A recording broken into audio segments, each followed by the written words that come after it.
ஜெர்மனியில் மக்கள் அதிக நேரம் வேலை செய்வதற்கும் அதிக உடற்திறன் கொண்டவர்களாக மாறுவதற்கும் சான்சலர் பேட்ரிக் மெர்ஸ் அழைப்பு விடுத்துள்ளார். நீண்ட வேலை நாட்களை கொண்டு வரக்கூடிய வேலை நேர சட்ட மாற்றங்களை அவர் விரும்புகிறார்.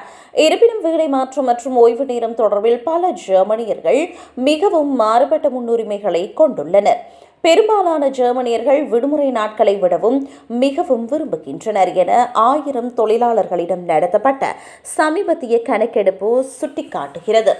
பலருக்கு ஏற்கனவே வருடத்திற்கு 26 முதல் 30 நாட்கள் விடுமுறை இருந்தாலும் கிட்டத்தட்ட 70% தாங்கள் ஓய்வு நேரம் மிக முக்கியமானது என்று கூறுகின்றனர். பதிலளித்தவர்களில் 1/3 பகுதியினர் அதிக விடுமுறை நாட்களை பெற தங்களது சம்பளத்தில் ஒரு பகுதியை விட்டுக் கொடுக்க போவதாக தெரிவித்தனர்.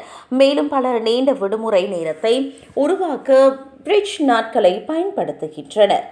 மக்கள் இப்போது பெரும்பாலும் ஒரு நீண்ட விடுமுறைக்கு பதிலாக பல குறுகிய பயணங்களை மேற்கொள்கின்றனர். அத்துடன் கூட்டத்தை தவிர்க்க பருவகாலம் அல்லாத நேரங்களில் விடுமுறைகளை திட்டமிடுகின்றனர்.